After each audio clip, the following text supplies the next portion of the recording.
A veces la vida merece la pena. Otras veces la pena puede más que la vida, hasta el punto de que podría llevársela por delante. Puedo sentirme tan mal que preferiría no estar vivo. Pero aunque no considere el suicidio como una opción, pienso que ya estoy como muerto en vida o peor que muerto. Otras veces no es para tanto, no lo siento como un drama, pero no me encuentro muy bien y hay un malestar de fondo, hastío, la sensación de estar encerrado, a lo mejor en una rutina insípida que no me satisface. Son muy diferentes los estados de ánimo en los que me puedo encontrar. Pero una cosa tienen en común: determinan mi visión. El mundo parece distinto en cada caso. ¿Y qué puedo hacer? ¿No puedo hacer nada? ¿Tengo que depender siempre de cómo sea ese estado al momento de levantarme por la mañana cada día? ¿De qué haya soñado esa noche? ¿Dependo para mi bienestar emocional de que haya un cambio de gobierno, de que llueva o haga sol? ¿Dependo del tono que hoy haya empleado para dirigirse a mí, mi pareja, mi jefe, mi hijo? ¿Dependo?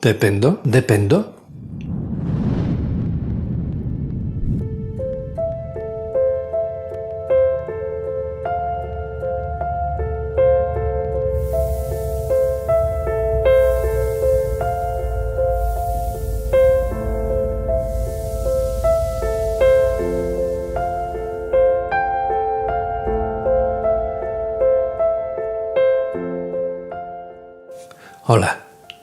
Si me paro a pensarlo, si me paro a observarlo detenidamente, resulta sobrecogedor hasta qué punto mi vida y mi malestar o bienestar interior están condicionados por esas emociones que van y vienen sin parar. Es como una constante tempestad de vientos cambiantes, algunos muy fuertes, que me mueven a su antojo como a un barco sin timón, sin rumbo. La sensación de impotencia ante este pensamiento puede ser abrumadora, porque de verdad que no puedo hacer nada ante esto. ¿En serio? Bueno, la buena noticia es que sí puedo, y mucho en realidad. Solo hay que saber cómo y, claro, proponérselo firme y resolutivamente. Pero ese será un gran cambio. Para ello debo estar dispuesto a cambiar mi vida desde lo profundo. Y uno puede creer que sí está en disposición de hacerlo y sin embargo más tarde, a la hora de la verdad, rectificar, porque ese cambio puede parecer un precio demasiado elevado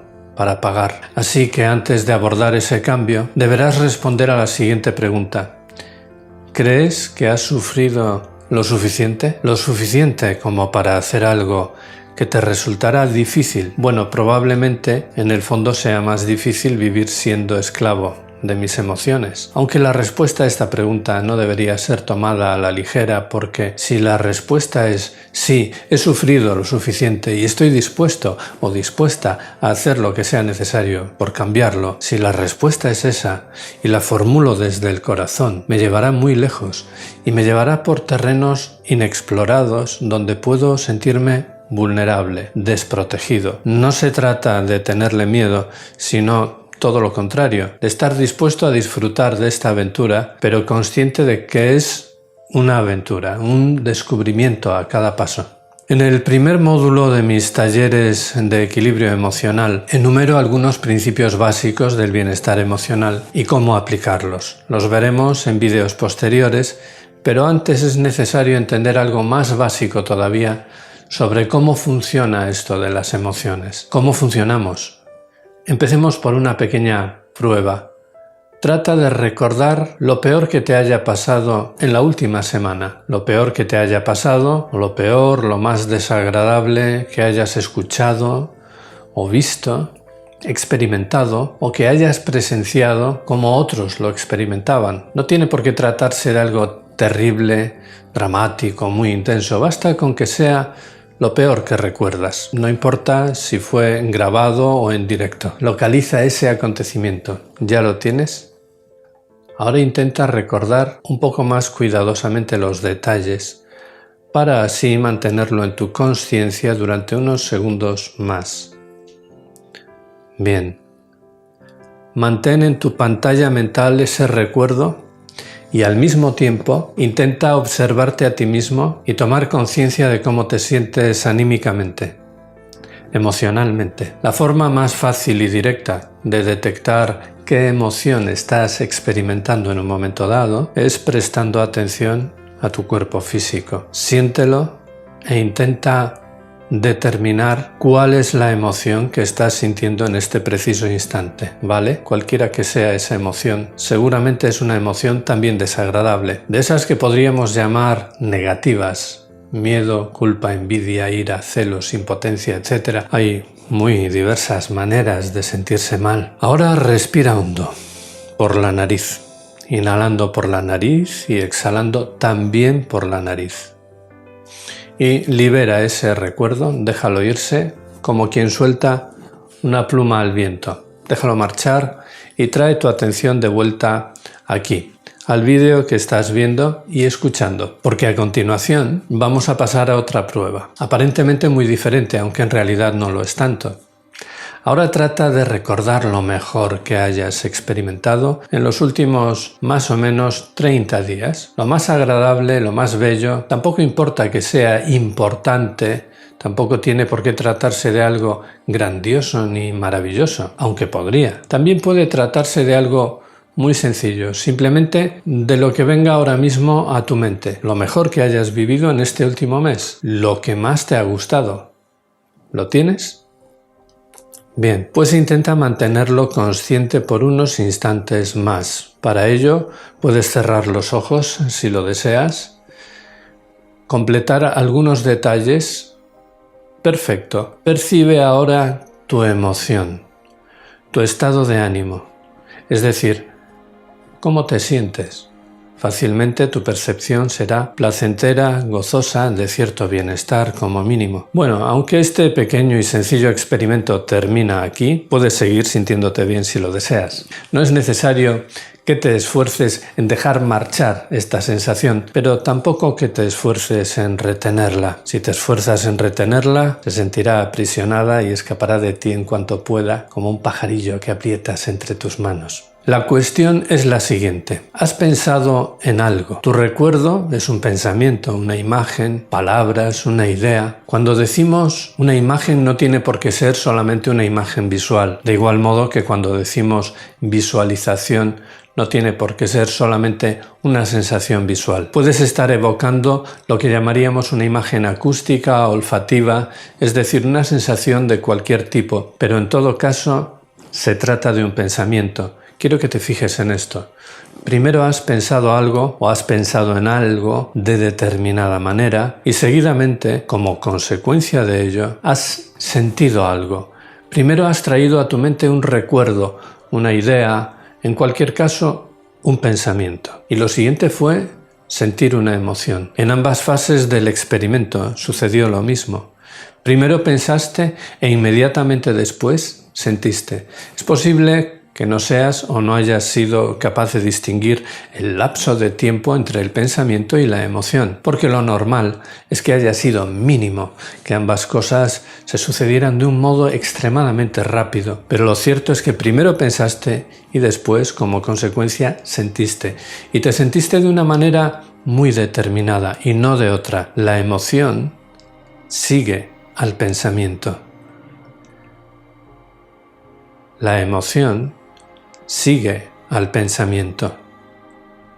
La emoción es consecuencia del pensamiento. Es por eso que la emoción que surge después de un pensamiento es una y la que sigue a otro pensamiento muy diferente es otra muy diferente. Bien, la emoción sigue al pensamiento. Es muy importante que fijes este concepto que es casi como una ley natural, porque esa es la tendencia natural tal y como solemos vivirla, es decir, así suele ser. Sin embargo, hace ya unos cuantos años hice lo que para mí resultó ser un descubrimiento de enorme utilidad. Así lo vi y así lo postulo. En este universo, todos los caminos son de ida y vuelta. Como digo, considero este principio de aplicación universal y por eso es que volverá a salir una y otra vez a lo largo de estas exposiciones. ¿Y qué pinta aquí? Bueno, se supone que hemos establecido que la emoción sigue al pensamiento. Primero pienso y después, aunque sea una centésima de segundo después, siento. Por tanto, según piense, así sentiré. Pero si resulta que también es cierto eso de que todos los caminos son de ida y vuelta, entonces ¿lo contrario podría ser también? Sí, podría ser. De ahí es de donde sale exactamente aquello que decíamos al principio de este vídeo. Voy a repetir las frases exactas. Son muy diferentes los estados de ánimo en los que me puedo encontrar. Pero una cosa tienen en común, determinan mi visión. El mundo parece distinto en cada caso, determinan mi visión. ¿Y qué es mi visión? Mi forma de mirar, mi forma de ver, mi pensamiento. No hay una sola fuerza en el universo, hay muchas. Y la dirección y el movimiento en un momento determinado siguen no a una fuerza única, sino a una fuerza que es la resultante de todas aquellas que están confluyendo en ese momento determinado.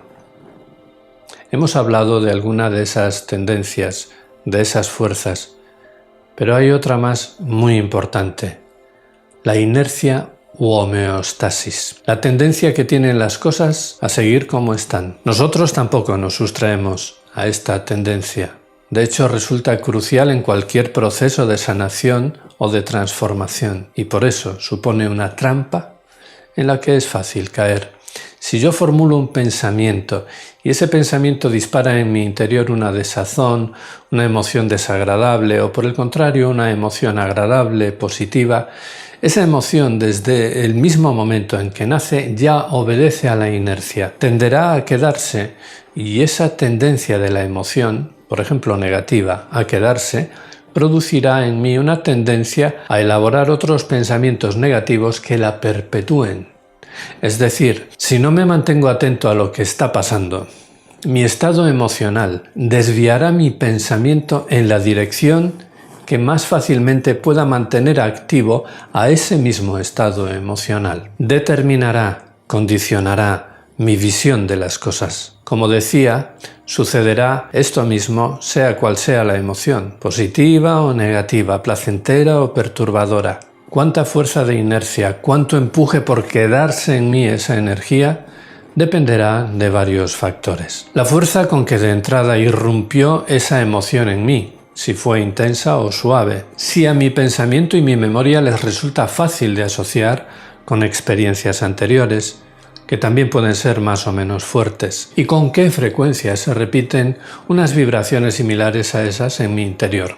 Por tanto, la intensidad de la inercia puede variar, pero la inercia siempre está. En sanación a esta fuerza le llamamos resistencia, pero exactamente por el mismo motivo de que todos los caminos son de ida y vuelta, ambos fenómenos podemos tratarlos desde cualquiera de ambos sentidos. Para manejarnos con todo esto vamos a tratarlo desde el primero de los sentidos enunciados, del pensamiento a la emoción. Así que ya que la emoción sigue al pensamiento, veremos cómo trabajar con la emoción desde el pensamiento. Es decir, ¿qué se puede hacer con el pensamiento? ¿Puede hacerse algo? Ya lo creo que sí. Por eso, antes de mirar cuáles son los principios básicos del bienestar emocional, vamos a detenernos en cuáles son los principios básicos del trabajo consciente con el pensamiento. Hablaremos de los tres que considero principales, y el primero de ellos es este, con el que quiero que te quedes hoy. La emoción sigue al pensamiento. No se trata de simplemente memorizar su enunciado. Quiero que lo observes. En tu día a día no es fácil porque la gran mayor parte de nuestros pensamientos son inconscientes. Incluso también las emociones. Para poder observar este mecanismo con un poco más de facilidad, hay algo que puedes hacer. Estar atento o atenta, no obsesivamente pendiente, pero sí atento. Y especialmente en los momentos del día en los que te sientas muy mal o muy bien. Si estás atento, podrás hacerte esta pregunta: ¿en qué estaba pensando ahora mismo? Es decir, ¿qué pensamiento había detrás de esta emoción? Yo ahora desaparezco. Hasta la próxima entrega. Mientras tanto, muchas gracias por estar ahí.